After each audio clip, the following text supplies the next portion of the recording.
Mais il faut quand même que je vous présente Réinfo Covid, qui était au départ la raison d'être de notre rassemblement.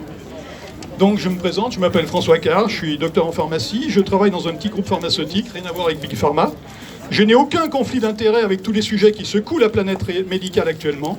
Je représente les citoyens du groupe Réinfo Covid Lorraine et affilié au groupe Collectif National Réinfo Covid, créé par le docteur Louis Fouché, médecin, anesthésiste, réanimateur à Marseille. En octobre dernier, il a expliqué dans une vidéo comment il en est arrivé à l'obligation de bouger. Au printemps 2020, il a vu arriver dans son service son premier cas de Covid.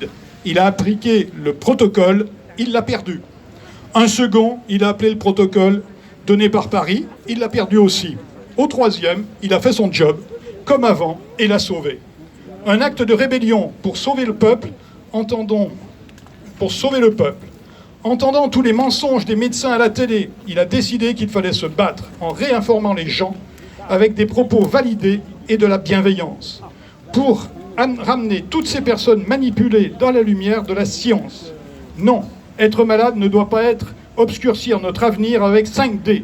Domicile, Doliprane, Dieu, dodo, décès. Bravo! Merci. Alors, je me dois quand même de vous... Maintenant, je vais vous présenter le manifeste qui est commun à tous les gens du collectif.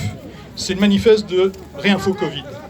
Nous sommes un collectif de soignants, médecins et scientifiques universitaires, réunis autour d'une idée, le besoin d'une politique sanitaire juste et proportionnée pour la France. Rejoints par des citoyens désirant jouer un rôle actif dans la résolution de la crise que traverse notre démocratie. La pluralité s'ajoute à l'expertise pour constituer nos plus grandes forces. Aujourd'hui, nous sommes choqués.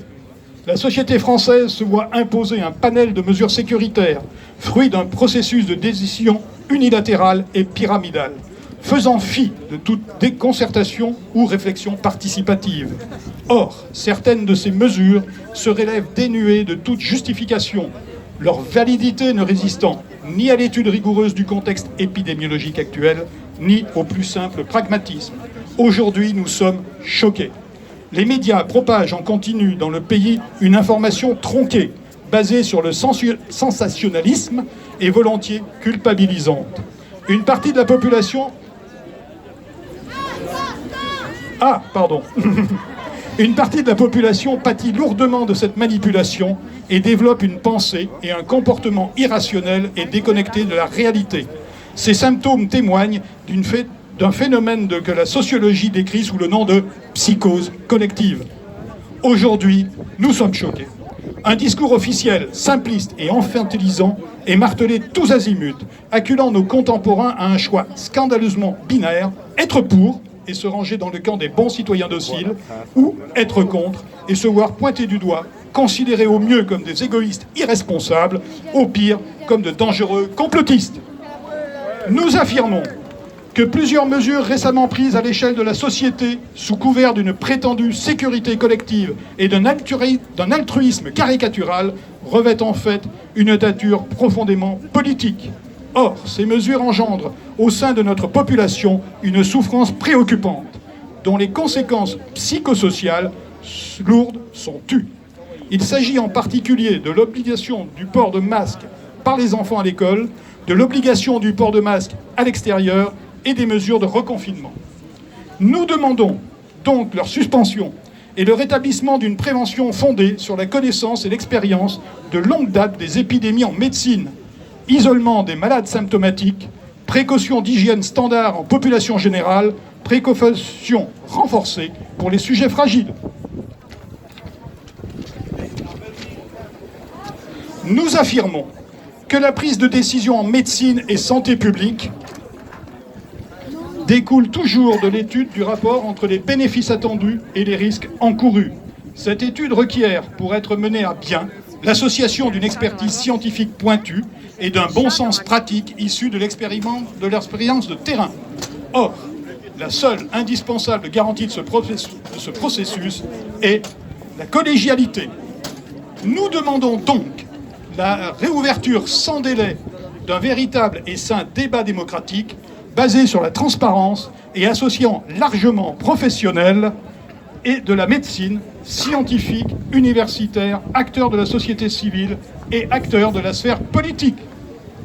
Nous affirmons enfin que la France est le pays des droits de l'homme et des libertés fondamentales, imprescriptibles du citoyen issu des Lumières, et que si en France ne sont plus respectées la liberté d'aller et venir, de se réunir avec ses semblables, la liberté de disposer de son corps et d'exprimer son opinion dans le respect, alors ce pays qui est le nôtre ne peut plus être appelé démocratie.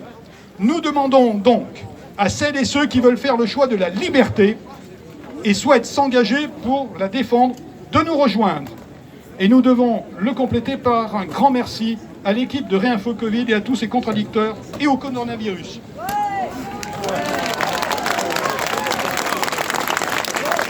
Liberté! Liberté!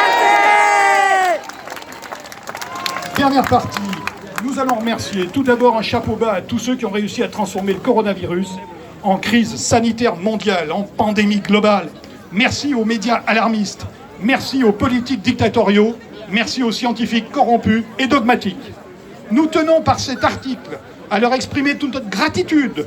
Gratitude vient du mot grâce. Oui, nous avons été touchés par la grâce et grâce à vous. Cette crise est une révélation, un dévoilement, une apocalypse. Et après l'apocalypse vient un autre monde.